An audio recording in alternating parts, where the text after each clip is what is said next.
Hello and welcome to the Doc Podcast. I'm your host, Dr. Mike DeLuke, and it's my mission to help you lead a happier, healthier, and more prosperous life, both personally and professionally.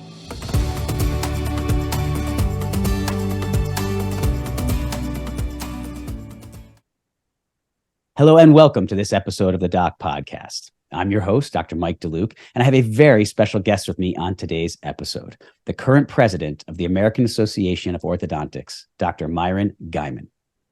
Dr. Guymon has practiced orthodontics in the northern Utah area since 1990. He's a diplomat of the American Board of Orthodontics. He received his undergraduate degree from Brigham Young University and attended dental school at Baylor College of Dentistry. He graduated from orthodontic residency at Baylor and received his master's degrees from Baylor University in 1990. Dr. Guymon has been active in organized dentistry his whole career, serving on the boards and as president of the Utah Association of Orthodontists and the Rocky Mountain Society of Orthodontists. He served as the chairman of the AAO Council on Communication, where he has been active in the National Consumer Awareness Campaign and has appeared on several AAO public service announcements, podcasts, webinars, and live television on behalf of the association. Dr. Guymon has been a guest lecturer at Baylor College of Dentistry, Utah State University, MCV, Iowa, and UNLV orthodontic departments, Briggerland Applied Technology College, AAO annual sessions, and the Utah Dental Assistant Association. Dr. Guymon enjoys skeet shooting, fly fishing, horses, and the outdoors. He lives in River Heights, Utah, with his lovely wife, Melinda, a trio of grandchildren, and a dog named Juicy. Today, we're going to talk about the services the AAO offers, what the AAO can do for you, and what it does overall for our profession. We'll kind of scratch the surface with this episode and then hope to dive deeper into the more specifics of the role the AAO plays in our profession in future episodes. So with that, I would like to welcome Dr. Myron Guymon, AAO president, to the show. Welcome, Myron. Happy to be here. Thanks for having me on. Well, thanks so much for being willing to do this. I know you're a very busy man. You have a lot going on as we were planning this and trying to work between some of the amazing travel you have to do, and you have a lot of responsibility. So thanks so much for fitting us in. You know, I tell everybody it's a pleasure to represent our members, to represent our profession. It's a busy time right now, but like I say, happy to squeeze it in. And anytime I can talk about the AAO, you tell me, you stop me when you've heard enough. Okay. Will do. Perfect. I appreciate it. So before we get into the sort of meat of the content of the episode, tell me a little bit more about you, your journey as an orthodontist, your family. You know, I got interested in dentistry really young. In middle school, my dad was a high-powered business administrator for Chevron. Okay. One thing I noticed that the orthodontist up the street, besides that he drove back and forth in a Jaguar XKE, which was really impressive to a 12-year-old. Yeah, sure. But I noticed that he was there when his kids were playing tennis or baseball games and things like that. And I thought, you know, that looks like a pretty good way of life. And through some courses in high school, we were able to shadow him. And like I say, I appreciate him so much, how he allowed me in his practice and talked about what orthodontists do. I love dentistry. I did not go into dentistry thinking that if I didn't become an orthodontist, I would not be happy. I could have been a very happy general dentist. But when the opportunity came to pursue orthodontics, it was one of those things that I just couldn't pass on. I went to Baylor Dental College. That's Texas A&M now. That's sometimes a hard thing for a Baylor boy to say. University of Alabama at Auburn. You know, I mean, it's kind of a hard thing to say, but had a wonderful experience in dental school. When I graduated, I came to Northern Utah. Bought a little practice, and like I say, we live in the valley that time forgot it. It's been a great career. I transitioned out of full-time practice when I got on the board, and like I say, it's just been a great career. It's been one of those things I tell the residents that dream your dream and then double it, and that's what a career in orthodontics is like. That's awesome, and that's I'm one of the middle schoolers too that was back then new by like 8th grade. I'm like, I want to be an orthodontist. So it's funny, you talk to people, some like the last decision they made, like I'm going to go into it, and then others it seems like there's these polar extremes. It's either people knew it from the time they were 12 years old, or they kind of went the dental route in just a circuitous path and ended up to orthodontics. Well, there was so much about dentistry I didn't know until I went to dental school. Every dentist, there's all the different specialties. Everybody's attracted to the area that they eventually practice in for some reason. And like I say, I liked orthodontics. Our practices don't get old. That we tend True. to treat the same, adolescents, more and more adults, but we don't have an aging patient base. They didn't tell me that whenever we finished a patient, I had to have a new one. Yeah. I didn't find that out until it was too late. And that might be the downside of a specialty practice, is that you're never finished marketing, you're never finished attracting new patients. Very true. No, it's a great profession. It really, the connection we have with our patients, and the ability to really change lives. And a lot of what I'm trying to do with the Doc podcast and the platform I'm building is to showcase a lot of what we can do and what the profession can do. And behind that is the AAO. I think a lot of people, one of the reasons I really wanted to have you on is I've been involved in organized dentistry back to ASDA, where I was a national delegate with ASDA, and just always understood the importance of having that legislative component, that governing component of our organization as a focus for us to rally around and help disseminate accurate information within our profession to our colleagues and to the public. I feel that the AAO has grown a ton lately in terms of what it's doing in its outreach. I'm always impressed by things I don't even know they're doing. And I guess that kind of gets to why I want to talk more about this, because sometimes there's so much being done and there's so much information that it's almost hard for the average wet finger orthodontist in their practice to kind of digest all that's happening behind the scenes to help them and help our profession. And it saddens me when I hear people talk about on online groups, or if I'm at a meeting or talking to colleagues, like, what does AAO even do? Why do we even need the AAO? And that I understand if they don't know anything about what the AAO does. I understand the place that comes from, but at the same time, I think we need to make sure we can get the message out there to them to say, hey, look, no, this is real. And it's more than just like so that you can have the insurance, or because you hear that a lot too. It's like, oh, I just do it so I can get the insurance. Well, that's a bad thing, but there's a lot more than that. So that's why I'm excited about today. I want to dive into that and really talk more about that.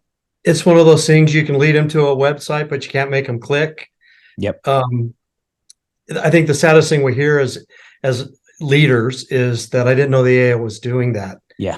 And it's not because we didn't try to tell you. A lot of times things only come home when they're affecting you. I know the situation that we had in Utah years ago with the consumer awareness effort. We had our own before the National Consumer Awareness Program, but we had a common foe. We had a group of practices in Utah that weren't what we would have liked to be, and so we had the opportunity to band together. And so when it hits you home, then you're looking for it, and maybe that's the state of our profession. Is so we have some that are comfortable, and so they don't understand what the legislative and the advocacy efforts that we do as an association. I always say that if we don't do it for ourselves, who would? Right. Who's going to advocate for the profession? Who's going to advocate for the health and safety of the public if we don't do it? That's very well said. And I completely agree. I think a lot of this is you don't know you need it until you know you need it. And hopefully it's not too late. And hopefully it's not too late. Right. For sure. You brought up the legislative side. I want to start there because I think that is such an important part of what the AAO does. Talk to me a little bit about how the AAO is our voice in the profession, how they are the ones that can kind of bring our message to the masses legislatively, and maybe some of the recent accomplishments, just as examples for the listeners and viewers as to what that looks like when it's put into action. Our legislative focus is on public health and safety. That's one. We also deal with small business issues because we are small businessmen. The staff shortage issue that we have is one of our legislative prongs right now. And then things like student loans, the health savings account, the RAISE Act. Let me just go through some of our big accomplishments this year. Yes. Probably one of the biggest ones was in Nevada. It was AB 147, which was legislation passed and signed by the government that required an in-person exam prior to any any treatment. I mean, to think that it would take an act of a legislator to think that seeing the patient before you started treatment was the thing to do. Why is that important? It's important for a couple of reasons. One, it's that it guarantees the health and safety of the patients in Nevada, but it's also a precedent. And that's one thing how our legislative process works is once one will, then many will. And it's getting over that first hump, getting that first precedent. And so that's some very sane, reasonable, teledentistry, remote monitoring type of things. And again, it all goes back to health and safety.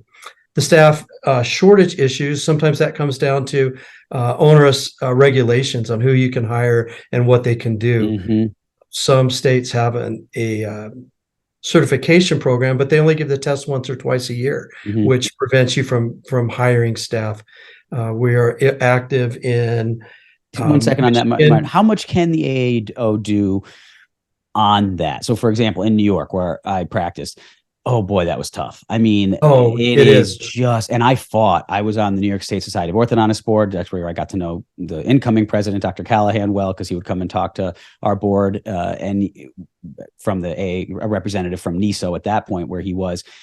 And I mean, I can't tell you how many years I spent and went to the state board. At the time, my father was on the state board of dentistry and was trying to just find out what avenue could be, what path could be taken, what avenues existed to try to get people to realize that the way it's set up, and I won't bore all the listeners with what New York does specifically. I'll just say it's very restrictive and they have to go through a very extensive educational and testing process to get certification. Sadly, you just don't get many people going into the profession of dental assisting today who want to go to that much school and take that many rigorous exams.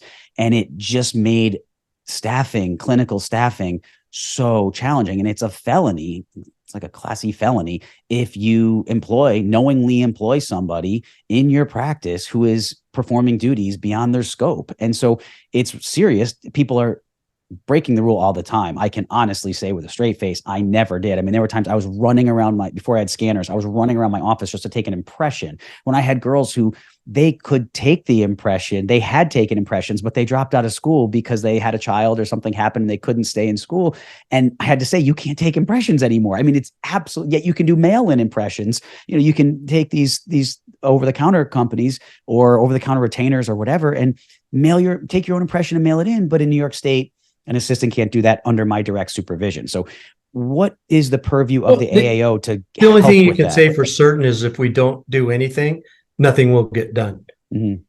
And so a lot of these legislative efforts, it takes a consistent effort over time. And in my area in Utah, we had to have a sympathetic state legislator. And once he would start to carry the torch, then that opened the doors. Sometimes they just don't understand what the barriers are. They think it's well-meaning, but then when they realize that now we have an access to care issue, that maybe we need to look at how we maintain the health and safety, but make people so that they are hireable and employable.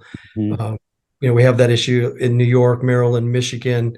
We actually are working on an effort in Ontario for some of our Canadian members that all have that same thing. And again, we need a precedent. We need someone to look at that and say, that given the scope of practice, given the safety that the dental board can oversee in a state, that maybe we've gone too far and it's affecting who gets treated, how, when, why, how much, and all those kind of things. And like I say, with any legislative effort, the only thing that you can say for certain is if you don't do anything, nothing will get done. And that's why it's so important that we have boots on the ground. We can talk about a few other of our initiatives. That's actually with the boots on the ground side. So if someone is in, let's say, New York, since I know that situation so well, if you know a legislator, that can be sympathetic to what you're saying, Hmm. or even just have access to them. They may not know what they don't know. Sure. I can't imagine what they deal with. I know what we deal with at the AAO, and that would be such a small scope compared to what a state legislator in New York. Hmm. One of the things we do also with the AAO advocacy efforts is we deal with regulatory bodies. To get to get a law passed, it's an act of Congress, Yep. but a regulatory body can change the environment that you practice in Okay. with the stroke of a pen. A dental board, you're getting into a dental practice act in your state. Yep. They can change the environment that you're in, and sometimes it's well-meaning, and the unintended consequences are that it makes it hard to find staff. I think that's often the case. I think it probably is unintended consequences of a well-meaning law initially. So could someone in New York, say, reach out to the AAO for assistance I understand they have to do some and they have work the AAO has a component legal support fund. Every year we fund that back up to $1 million. Okay. Components, which are state units, states associations, can apply for a grant when they see things coming up in their areas.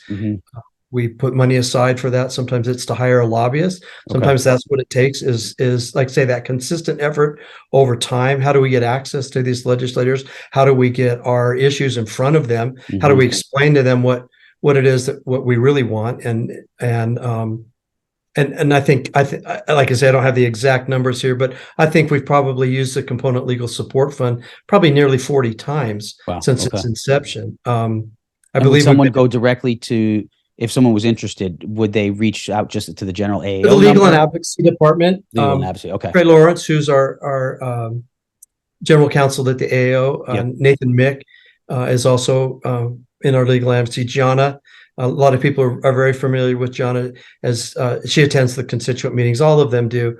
But just call the AAO and ask about the Component Legal Support Fund, and they'd put you through to like, say, the Legal and Advocacy Department, and they can help. We also have a full-time employee at the AAO that monitors state dental board agendas. Okay. Like, say, the boots on the ground is sometimes what's very, very important. You want somebody there when they discuss it, and that goes a long, long ways. The legislators, the people that are looking for information, the state dental boards, they can ask the question right there and get the answer right then. And that's great. And that's been something that's been very, very effective. We've actually made a conscious effort to push our advocacy efforts down into the state board level, because that's where the rubber meets the road. And you can imagine how frustrating that is with 50 states, 8 provinces, Puerto Rico. And I mean, there's not a federal dental practice act. Right. And so we deal with it at different levels in different places. I practiced in 3 different states, Utah, Idaho, and Wyoming, and the Dental Practice Act was different in each state. What assistants could do in Idaho was different than Utah, which was different than Wyoming. And so you can see how confusing that could be. And to that point, when I came to Florida, and I'm on faculty now at a residency here, I had to take the rules and laws test, and it was totally different from New York. I mean, it was actually hard to even learn, because you're reading through and you're thinking, your instincts for 20 years had been knowing what those rules were. So to your point, I mean, they were widely different. It wasn't even similar in a lot of ways. So that I could see the challenge of that, but it's great to know that type of resource is there, because I still have people sometimes reach out to me on the New York State board who succeeded me there, and still looking for help and answers to the question of what can we do about this. So those are great tips for any state. If you're working on something, boots on the ground, local legislators. Let me tell you a few other things too. Whenever something comes up, your legislator wants to hear from you. He wants to know. They want to know. Yep. So the AAO uses a program. It's called Phone to Action. And you would sign up for this as an AAO member. And when something comes up in your state, you get a text message that leads you to a link. You touch that link, and now your legislator gets a letter from you saying, hey, so, like AB 147, this ensures health and safety. And then they get it. And in advocacy, the squeaky wheel gets the grease. Yeah. We did this over 2,000 times last year. And that's where you start seeing the awareness. We have an advocacy day at the end of February where we bring members to Washington, D.C. We have a great representation from our residents, our students, which is great because they talk about student loan relief, how to finance, consolidate, things like that. And that resonates really well with the staffers, with the congressmen. Very rarely do we actually get to meet with the congressman, but now you've got, I don't know if you've ever been on the Hill, but many of their staff are college interns, and they're about the same age as our residents. And so the student loan issues resonate really well with them. Those are the kind of things that advocacy does, that we do in advocacy at the AAO. Storm the Hill, let them know what we think. Let me know, how to do that. And so we've had some success in that, in some of these areas. And like you said, if the AAO is not doing that, no one is for orthodontists. No one is. So it's yeah. You think the insurance companies will do it for us, or the consumer companies? No. Or the ADA even. I mean, they have their own battles. They can't look out for every single specialty in that capacity. Yeah, we do appreciate the ADA's advocacy efforts, because many times we align with the small businesses, the student loans, those kind of things. We all need colleagues. We all need allies. And one of the things that we're finding is that some of these groups will never agree on everything, but the vast majority of issues are common to us all. And to work together is what it's going to take.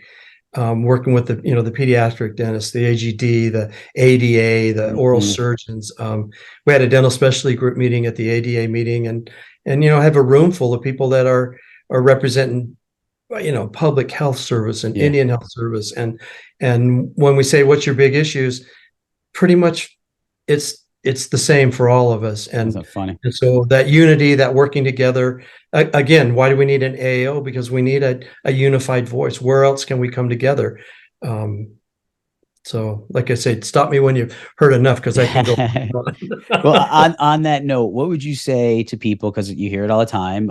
And look, people say this about orthodontic care, right? It's expensive. What am I getting for it? That's just human nature. So people who say dues are expensive, what are you doing with my dues dollars? What would you? Where does the money go? What are some of the top even few things to put us? The mission of the AAO is to promote the art and science of orthodontics by education, advocacy, and research.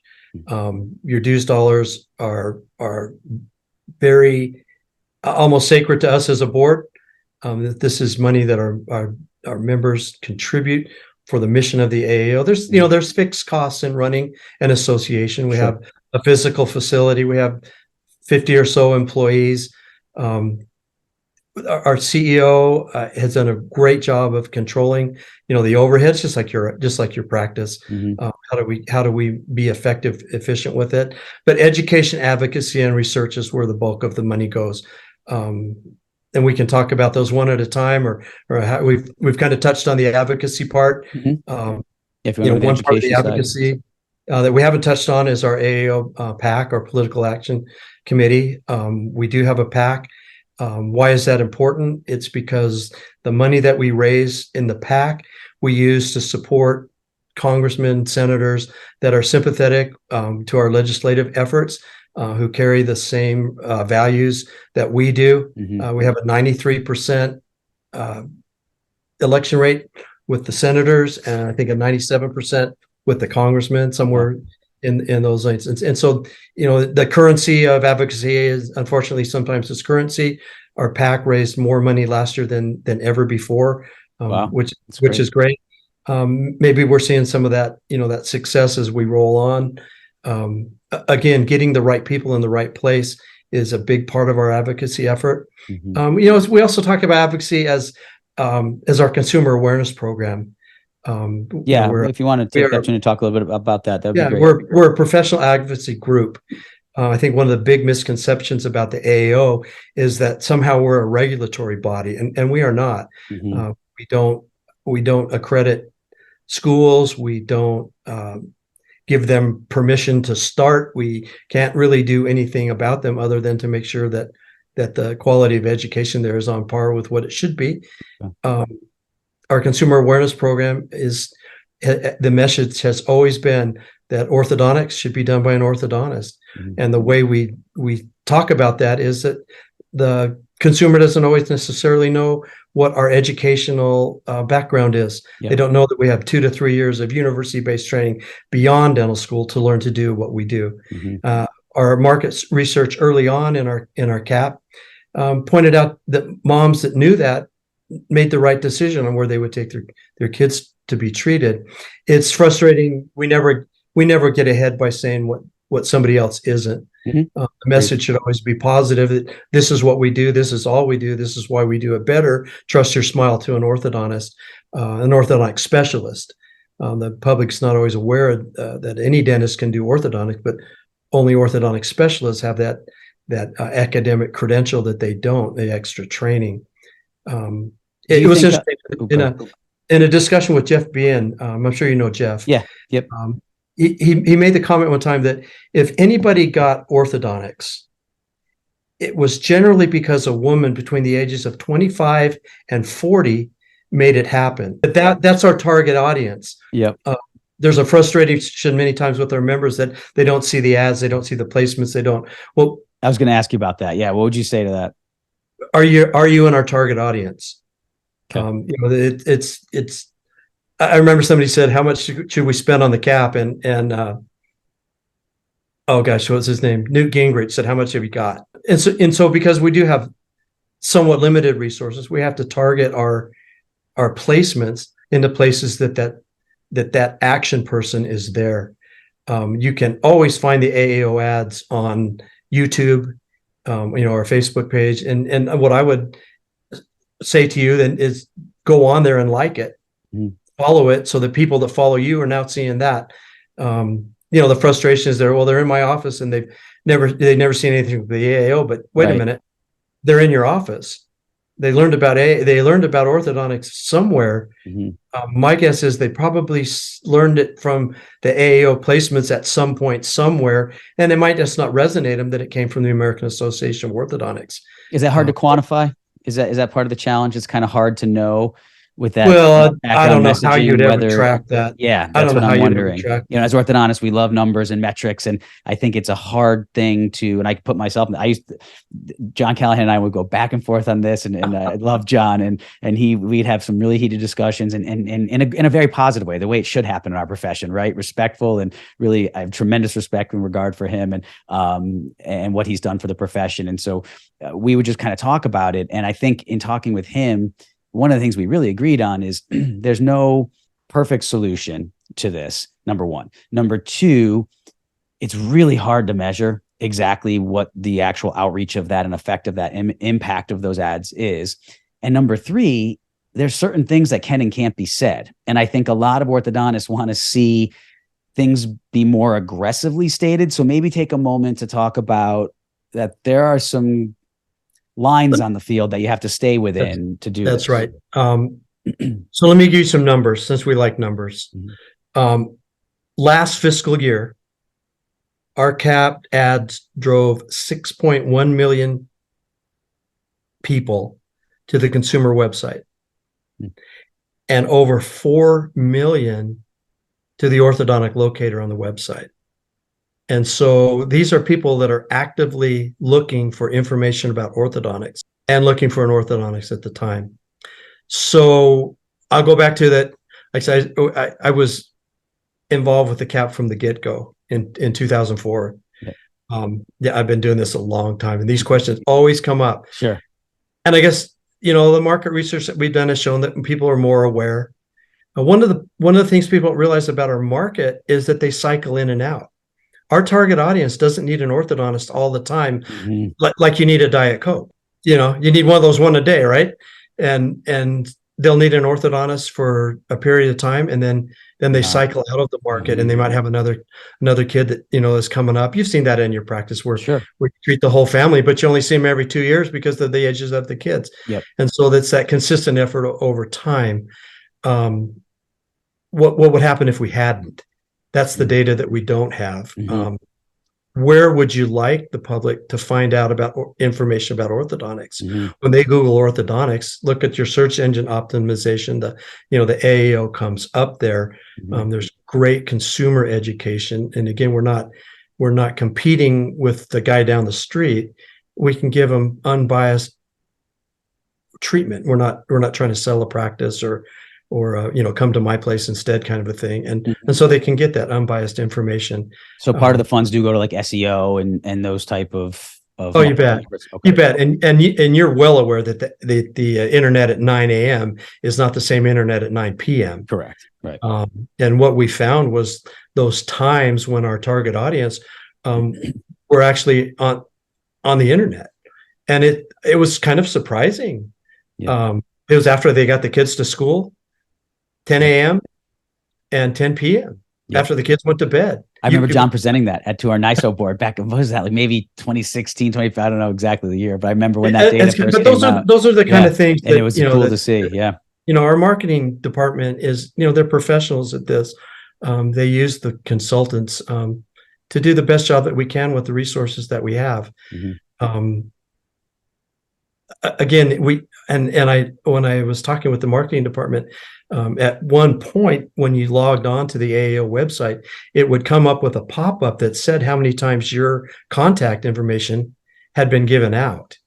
Now the website's gone through several iterations over the years. The things that we're doing now were unbelievable when we started this, and I didn't see where that was anymore. We talked about it when we were getting ready for this. That'd be kind of cool to see. Yeah, that might speak to the providers. And again, these are people that are actively seeking an orthodontist, and you've been identified as a specialist. You've been identified as being, trained to do this, and now they've got your office information. That's pretty important. But I would go back to the 4 million people that are looking for an orthodontist at the orthodontic locator. So, and what about to the people who maybe just make a statement, or where does the AAO stand, or what can the AAO and can't the AAO say in these ads? Because again, I think people in their practices are thinking, it should be more. I know, because I've heard people say it'd be more aggressive, but there are limits on that. So maybe touch on that a little bit too. Yeah, and you're not gonna make everybody happy, of course. We all know that. I mean, no one makes everyone happy in their own practice. Like, I mean, you're always gonna have outliers, but just again, some of the trends. Go to your wife and tell her she made a mistake, and tell me how that right now. Tell me how that goes. Go tell them that you made a wrong decision. And tell me how that goes. Like I said, I've always felt that it was much better to tell them what we are, what we do, how we do it. You got to realize too that there are some issues with state dental boards. There are some language and some, and as you saw, as you did your jurisprudence, that you can't say I'm better, I'm faster, I'm less, I'm painless, and things like that. As we cross so many borders and so many boundaries, it's better to be safe and be positive, and there shouldn't be anything negative about orthodontics. Agreed. We're giving you a beautiful smile for the rest of your life. It's part of your whole health, and we're going to have a fun time doing it. And you should go to the guy who does it the best. I keep saying guy, and you should go to them that do it the best. And that's kind of what our message has been. We can do it. We can do it fun. We can do it. You've seen the ads, making the right choice and picking the right person, those kind of things. And again, remembering that the ads aren't for our members; they're for our target audience, and it needs to resonate well with them. To come out and be spiteful or be negative probably wouldn't sit well with a mother who has been going to the same family dentist for 30 years, and they're a trusted member of the family. Good point. They get a Christmas card from them, and you think, well, like I say, sometimes the juice isn't worth the squeeze. Right. And so tell them what we are, why we do it, why we're your best choice. And I think we go a lot farther with that than we do anywhere else. I think with anything, a lot, as I said, number one, never going to please everybody. Number two, I think a lot of it just comes down to you don't always know the decisions that have to be made and why they're being made. And I think it's a two-way street. Like we said, it's a role. The AAO has to get that message in front of its members. Obviously, they can't, walk it to every office, but the members have a responsibility to seek this information as well. So it really is a two-way street. I think it's very easy to point fingers and blame and say it's not enough, but at the same time, I think we need to understand where it's coming from. And like you said, someone might want to be really aggressive, but I think that's a great example. So you turn off a mom that's like, well, why are they telling me my dentist isn't the right person for this? He's great, right? I mean, they don't see it in the same way we do, as so focusing on the positive, the training we've had, our background, what we can offer that others can't. I completely understand that approach. And that you still need your dentist while you're in orthodontic treatment. Mm-hmm. Yep. That the care that the dentist provides doesn't stop just because you have braces on your teeth. Yep. And I guess we can all make the argument for some people they need them even more. Right. With it, hygiene issues and all the Sure. stuff that day to day. So, and they're our colleagues. They are our colleagues. Right. And, yeah. And some of them send those patients to you, and you would like that to continue. And so right. to portray them in a negative light isn't always the way to move us down the road. Yeah, breeding hostility between specialties or between specialists and generalists really, to me, is futile. And I've never understood that approach, why we would take that approach, not even outside the ad campaign. I think we have to be collegiate with one another. We can respectfully disagree and maybe feel we're an expert in one area, but at the same time, going at each other in an aggressive way just makes us all look bad. And maybe an example and from another field, in the car this morning, my buddy's an optometrist, and he got a call from the ophthalmologist, and they were talking about the special needs of a certain patient. Interesting. They're a musician, and so with the cataracts and the lenses that they would be replacing, the surgeon is talking to the optometrist. We need to measure this so she can see her sheet music and this and that. And it's like,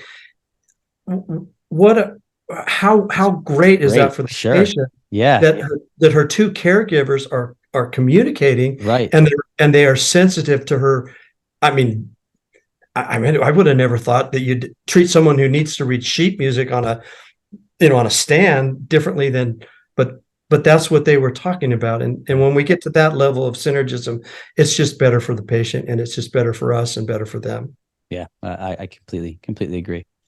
What would you say to the residents out there who may or may not know, in teaching residents, I can say some of them don't know why to join the AAO. Some of them don't know what it's really for. They understand its advocacy. They understand that it helps with some things like the student loan debt situation, but they really don't understand what it does. So what would kind of be your elevator pitch to them to say, hey, look, this is why from the beginning, when you get out, you really need to be part of this organization? Well, the one thing I would say is it's going to be their AAO. It's going to be their profession. That I got a lot more in the rearview mirror than I see out the window at this stage of life. And so they need to be a part of it.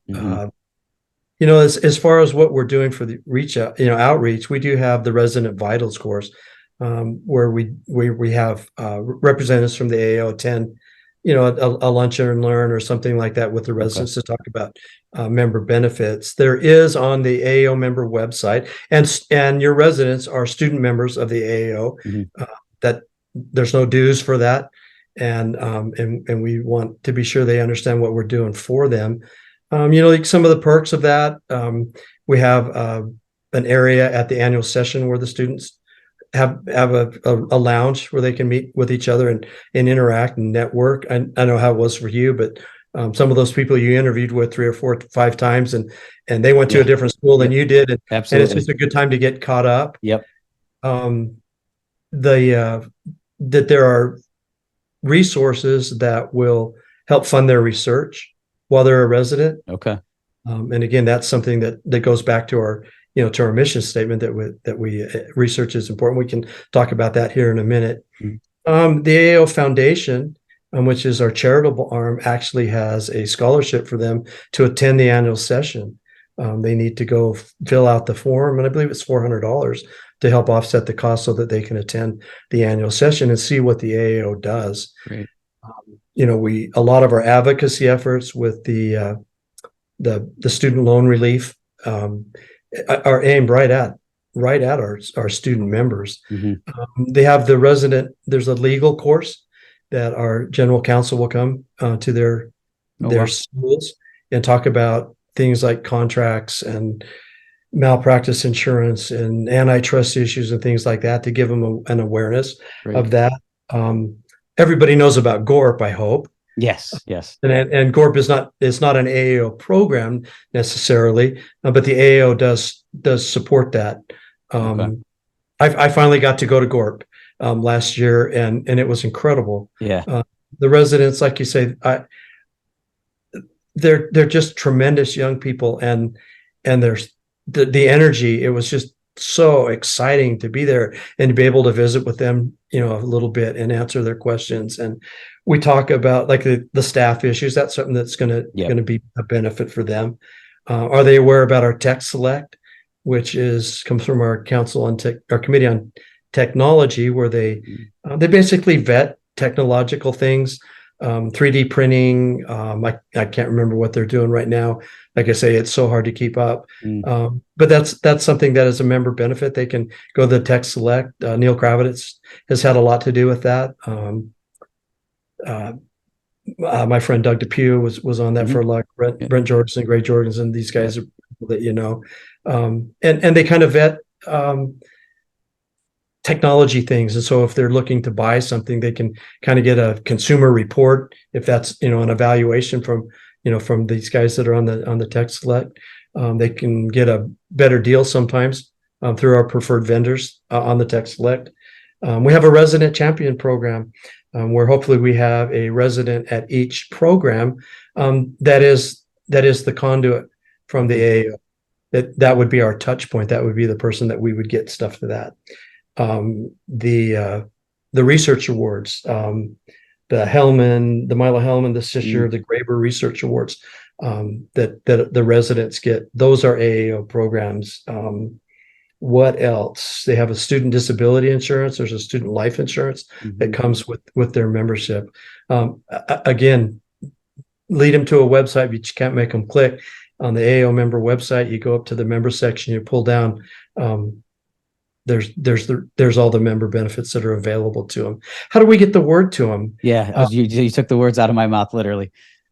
Well, it's to reach out to the faculty. If you're an AAO member and you're talking it up, then they understand. And along those lines, we have faculty fellowships. Somebody coming out of school with the same student loan debt that would like to stay in academics. We have fellowships that help them a little bit in those early years of teaching. Teaching barely pays for teaching sometimes, I think. Right.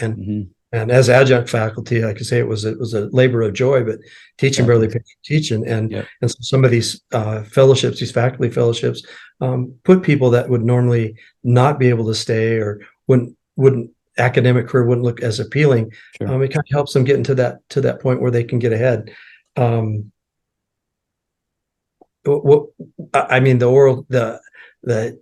table clinics and the presenting their research at the annual session, all those kind of things are benefits to residents. Our career center, which is probably a big one, where people that post practices for sale and there's those available. Oh, right.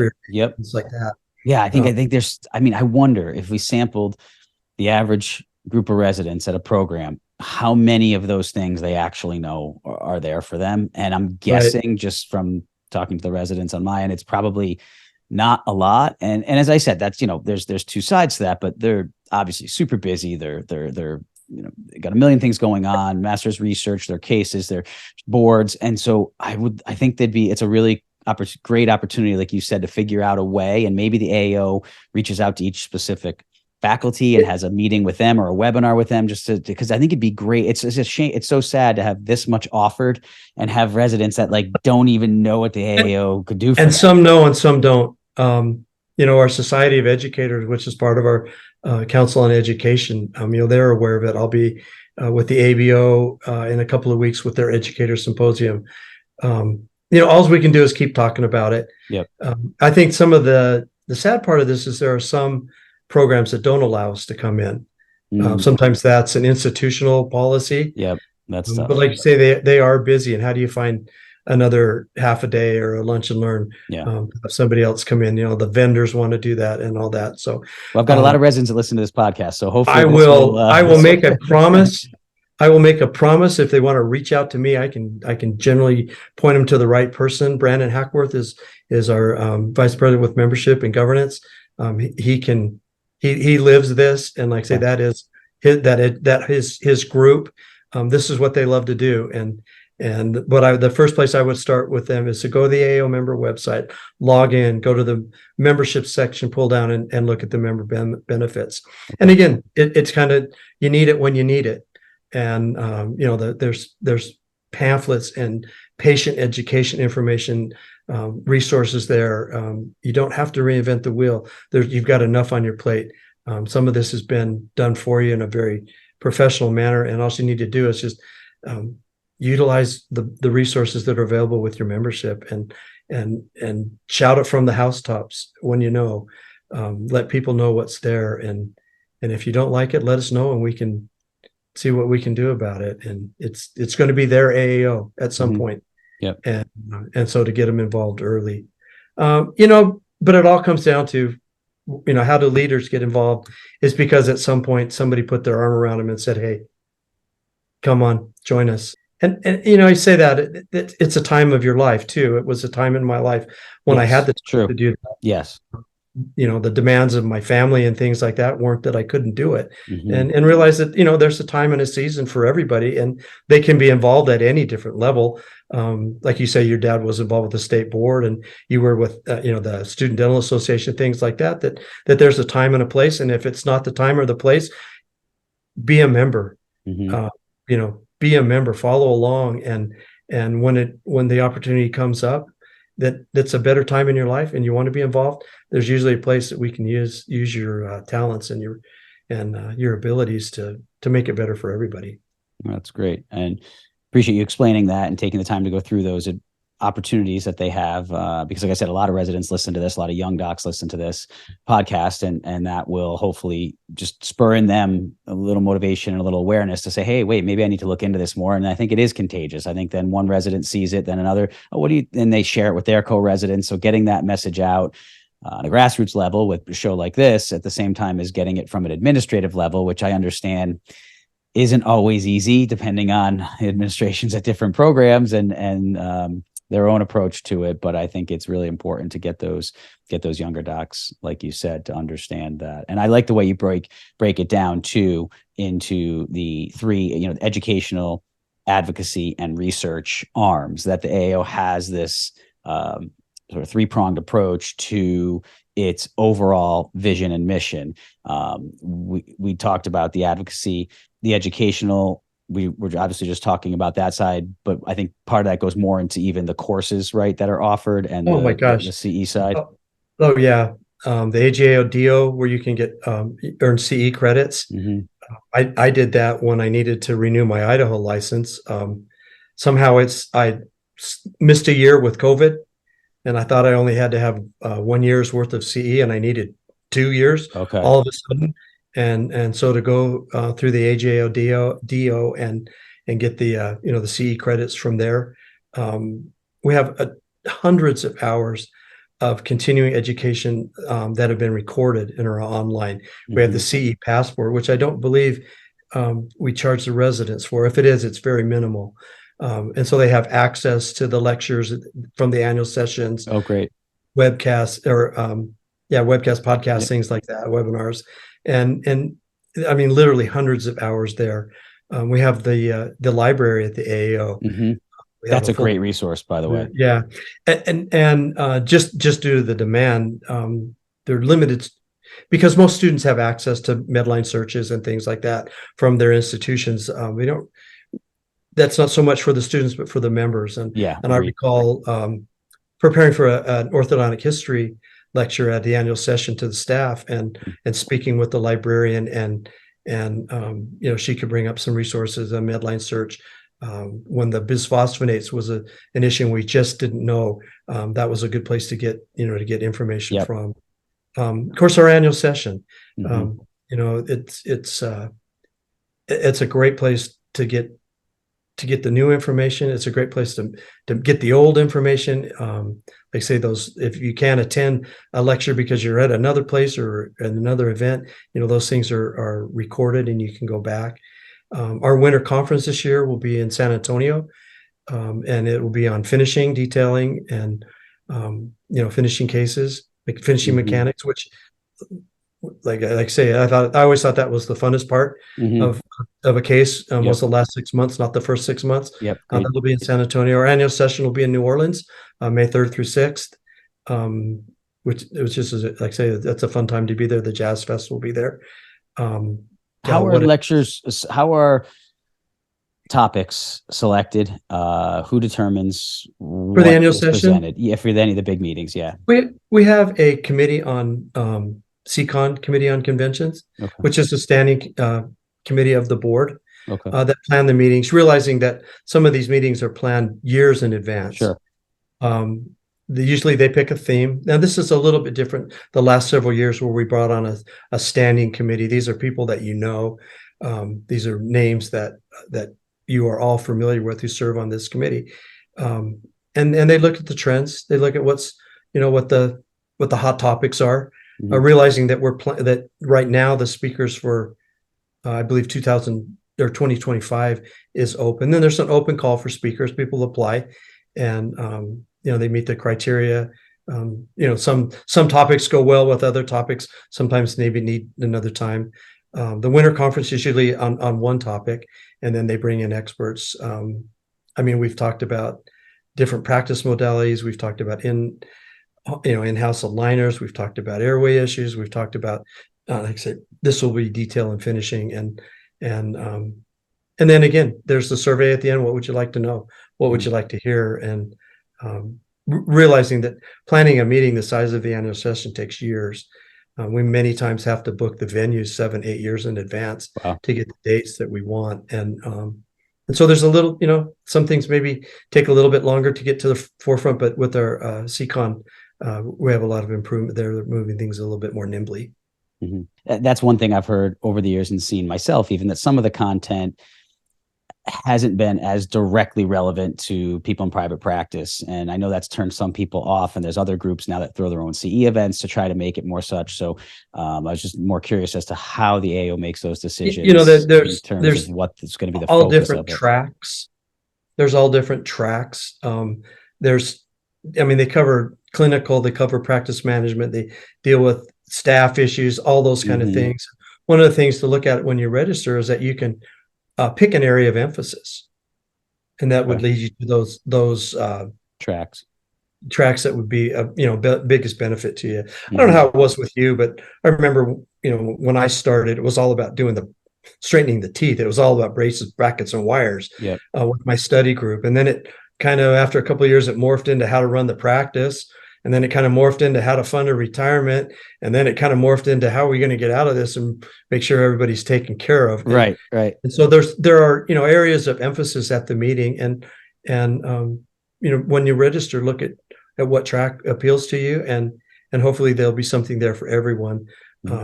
Realizing with 15,000 members, we can't do it 15,000 ways. So. Right. I always have that challenge. As we kind of wrap it up, what would you say in your, about halfway through, right? Your tenure. So what are some of the things that you're most proud of that have been accomplished already, and what lies ahead for the second half of your tenure before the reins are turned over to Dr. Callahan, as far as what you want to see accomplished? I got asked that early on, and one of the things that impressed me is that some of the strategic initiatives that we started are just now coming to maturation. The MBO, the Wharton, we've done that now for a while. Heard great things about that. It's getting better. Yep. Our tech select is new, and so we're a couple of years into it, and we're seeing it mature, and we're seeing it starting to bear some fruit. I'm thrilled with the diversity and inclusion that we have. To make sure that everybody in this profession feels like they have a place at the AAO. We have, it's so hard to separate the year that you're president with the 10 years that you spend on the board. Right. But the fact that we came out of COVID so well as an association, and that during COVID, we were able to meet the needs of our members with the PE string and like I say, with the coalitions, with the other dental and health professionals that we were a clearinghouse for the information. Yeah. And so I think rather than thinking that it's going to be something startling or new, it's to stay the course. Okay. I think that that's real prudent right now, that a lot of the new things that we started several years ago as our new CEO joined us, and we had kind of a paradigm shift in some of the things that we did. It just takes a little time for those to ripen, and we're now that we're bearing the fruit of those, and so I think that's something that I'm the most proud of. The continuation of the cap, that was something that was very like I say, I spent a lot of time on that. It was very near and dear to me. The new journal, the clinical companion, that's something that Dr. Barrett's worked on for years. It's a way to get the information out. And like I say, can you see why I love talking about the AAO? Because so much of what we're doing is so positive and of such a great benefit to our members. And I think that will continue. We have an incredible board. We have tremendous individuals that are serving. We have the opportunity to pick at-large trustees that fulfill some diversity roles. It's a shorter term that they serve, and we're looking for a new and younger member right now to fill the role that Dr. Pass has filled the last several years. And if they have any questions for that, they could contact me or the AAO on what we're looking there. And do people by and large, sorry to rip on that, but people by and large have to start at the component, go to constituent, work their way up through trustee positions, or can they literally just go to the AAO and get involved directly? It's generally through your component or constituent. Okay. The board members that aren't at large come from the constituents. Okay. And each constituent has a different selection process. It's usually application. And so the board doesn't necessarily self-select. Yep. Generally, someone that runs for trustee is someone who has served, for a while in the House of Delegates, in their components, in their constituents. Okay. And again, those generally run. The at-large trustees are different. And those are positions that they are full board members. They have a vote just like everybody else, but they serve from 1 to 3 years. Okay. And so if we're looking to fulfill an element of whether it be expertise or diversity that we need on the board, then we get to self-select those. And so we've brought on Enrique Cruz, who is a social media magnet, man. I mean, he's been very helpful there. We had a new and younger member, someone who's been out less than 15 years is what we're looking for to get that perspective. Our first new and younger member was Alex Thomas, and I mean the things that she brought to the discussions on the board are priceless. It's great. Like I say, Dr. Lauren Pass from Chicago, the things that she brings to the board. Like I say, they're tremendous young people, and these people have been just such a boon to the resources that we have, and the consciousness of thought, and have you thought, and do you think, and it's been great. So they're pretty much get involved at the state component level or the constituent level, the NISOs or MESOs. Generally, most AAO members interact most with their component, the state association. And then, each constituent has a meeting. If you want to get involved, don't just go tell somebody. And it may not be right now, but there'll be a time and a place. And we all have in the back of our mind is, they'd be really good for this. They'd be good on a council. They'd be good on a committee. They'd be good. And our council members roll off every 6 years. And so it might, like I say, it might not be this year, but it might be in 2 years that, that there'd be a place there for you to serve. And just letting people know you're willing is the first step at whatever level that you are. And you won't regret it. It's a blast. I enjoy talking about orthodontics. I enjoy talking about the association, and the fact that what we get to do is makes people's lives better. Just wraps it all up in one nice little bow. And what would you say is the biggest challenge going forward for the AAO, just in general? Kind of what things are out there that you say this is kind of a hill we've got to try to climb that makes it a bit of a challenge? Well, changing practice modalities would be one. Okay. Large group practices, OSOs, DSOs. How do we stay relevant to their members? Yep. How do we get them to access our resources? Yep. Demographics is always is different. There's a lot more women in our association. We have a women's leadership challenge, which is a way to get women more involved with leadership. Okay. How do we stay relevant to the needs as our membership changes? Mm-hmm. The needs that you and I had as a young doctor are much different than someone who's starting a family or mm-hmm. Or comes out with more student debt, things like that. Sure. We can't keep doing the things that we did and stay relevant in the future. And, it'd be nice to have a crystal ball and know, are we doing the right things? I hope that we are. The technology that comes, mm-hmm. How do we make sure that technology is great. It needs to be doctor driven. Yep. It needs to be coming from a place of diagnosis and treatment planning. Yes. We're not sending our models off and then just accepting what comes back. Yep. Kind of a thing. I think that's important. The educational challenges of maintaining good faculty. Yeah. Sure. Faculty and you probably see that as you teach, that there's not a program that probably isn't shorthanded with faculty. Yeah. The adjuncts come in, the part-timers, that's great. That's a great way to give back to the association. But, those full-time equivalents are sometimes an issue. And we want to be sure that that we're safeguarding the education process so that we are the best trained to do what we do.